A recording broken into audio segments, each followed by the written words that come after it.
From trade to territory, the company establishes power. British originally came as a small trading company and they became the masters of our country. This chapter reveals how East India Company became the rulers of our country, how they expanded their trade, etc.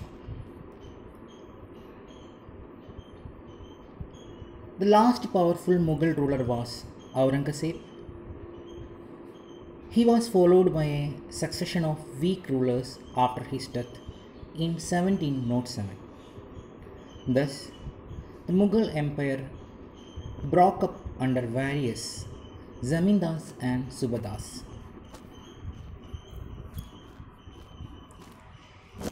East India Company comes east.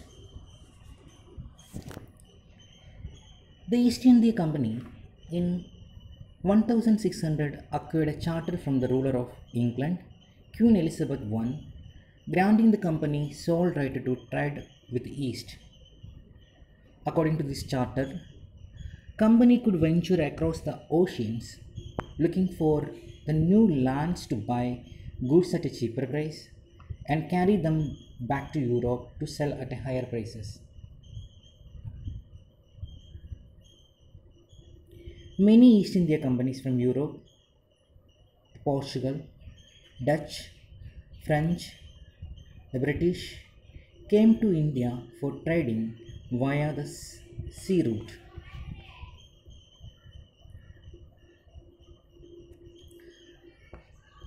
All the companies are interested in buying the same things, the fine qualities of cotton, silk, pepper, cloves, and other species and other spices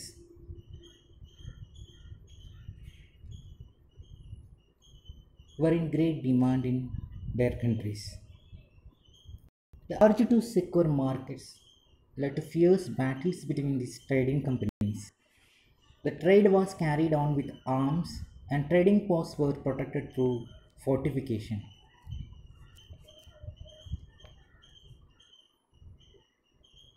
The English set up their first factory on the banks of river Hooghly in 1651.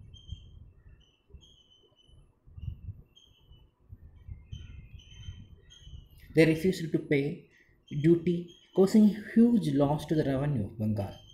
The Nawab, the Nawab of Bengal, Murshid Quli Khan, protested. He and his successors, Alivardi Khan and Sirajuddaulah, forced them to pay duty. The conflicts culminated in the Battle of Plassey.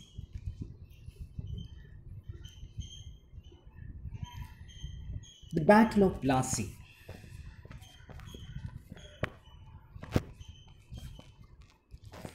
In 1756, when Sirajuddaulah became the Nawab, he established the control over companies forts at Kasim Bazar and Calcutta. On hearing this news, the company officials in Madras sent forces under the command of Robert Clive. Prolonged negotiations with the Nawab failed. Finally, in 1757, to victory.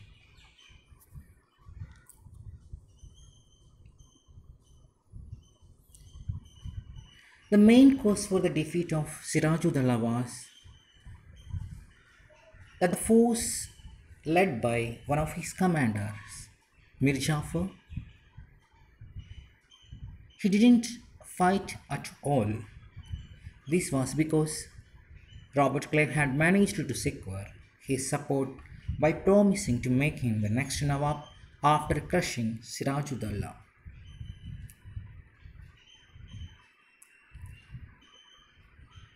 The battle became famous as it was the company's major victory over India.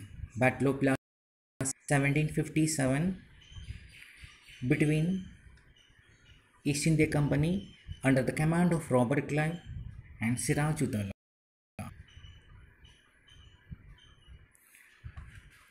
After the defeat,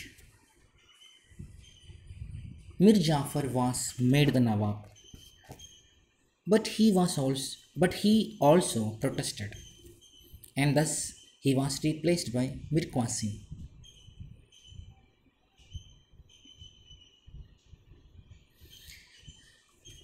Mir Qasim complained and fought the Battle of Buxar in 1764, but eventually lost. In 1765, Mughal Emperor appointed the company as Diwan of Bengal.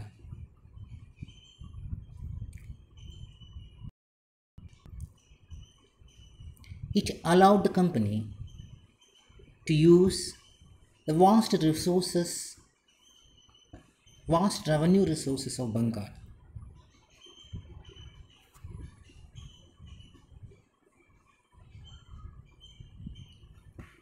From the early 18th century, the company's trade with India had expanded. Goods from India had to be brought with the gold and silver imported from Britain. Now, the company used this revenue to pay for the goods purchased from our country and used this revenue to finance the company's expenses and war expenditure. Company officials become nabobs. After the Battle of Plassey, the company officials forced the actual Nawabs of Bengal to give the land and vast sums of money as personal gifts. British officials such as Clive, who managed to return to the Britain with with wealth and led flashy lives and flaunted their riches. They were called Nabobs. They were seen as upstarts and were ridiculed in the society. Nabob is an anglicized version of the word Nawab, Indian word Nawab. Company rule expands. After the Battle of Buxar in 1764, the company's rule expanded rapidly.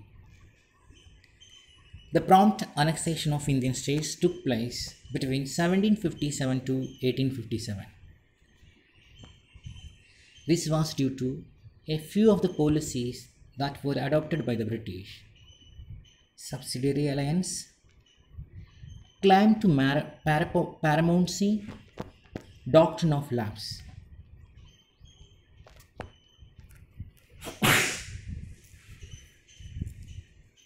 Subsidiary alliance. According to the terms of this alliance, Indian rulers were not allowed to have their own independent forces. They were to be protected by East India Company. Instead, they had to pay for the subsidiary forces. Richard Wellesley used this policy to annex Indian princely states to the part of British India.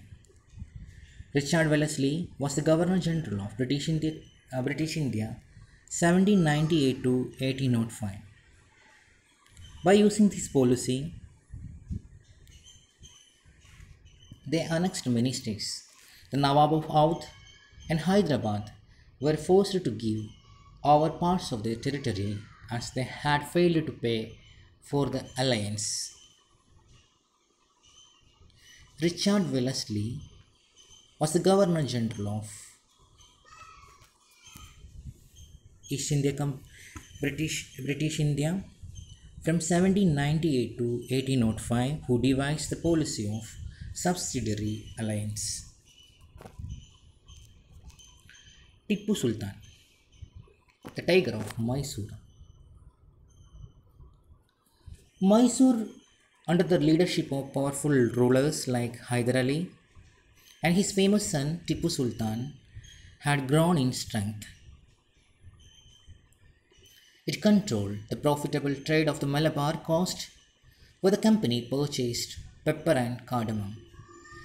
Tipu Sultan in 1785 stopped the export of sandalwood, pepper, and cardamom to the company. Tipu Sultan got the assistance from French to expand his army. The company fought 4 wars with Mysore in 1767, 1780, 1790, and 1799. Finally, in the last, the Battle of Seringapatam, 1799, the company achieved victory. Climb to Paramountcy.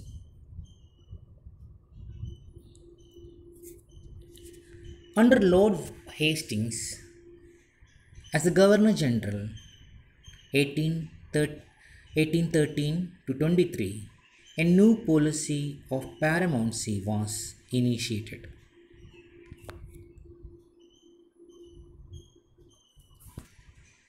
The company claimed that its power was greater than that of Indian states. It claimed that the company was paramount or supreme. Hence, in order to protect its interest, it was justified in annexing or threatening to annex any kingdom. This policy was an aggressive policy of the company.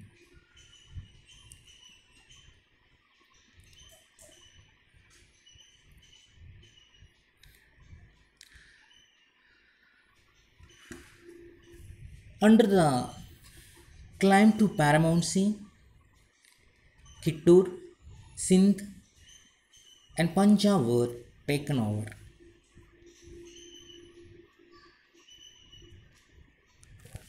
Doctrine of Lapse.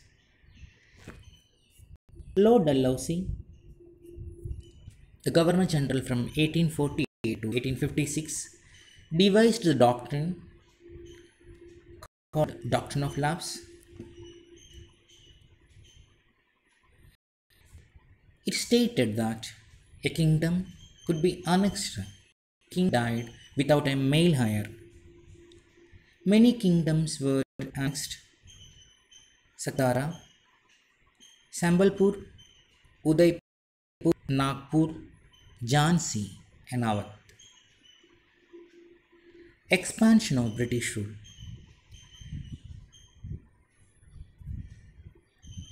This picture itself shows how the British rule expanded from 1797 to 1857.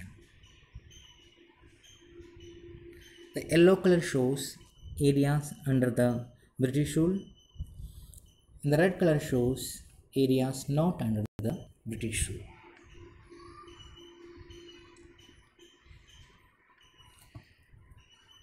Setting up of a new administration.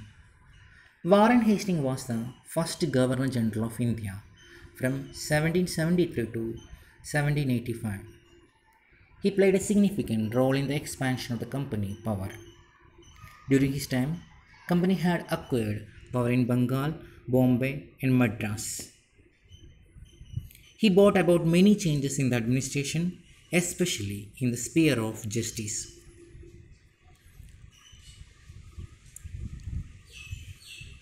From 1772, a new system of justice was established. According to this system, each district needed to have 2 courts, a criminal court and a civil court.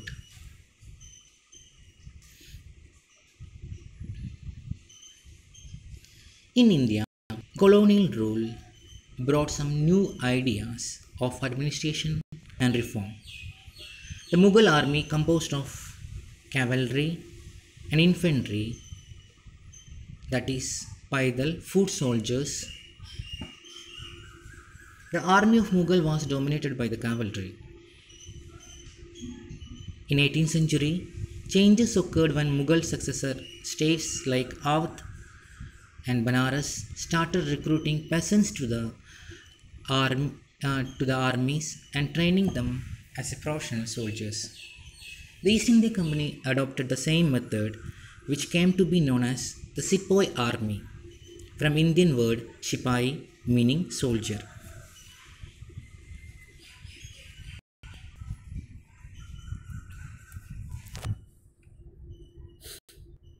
In the early 18th century, the British began to develop a uniform military culture. Soldiers were subjected to European style training, drill, discipline that regulated their life far more than before. By 1857, East India Company was transformed from a trading company to a territorial colonial power. The company came into exercise direct rule over about 63% of the territory and 78% of the population of Indian subcontinent.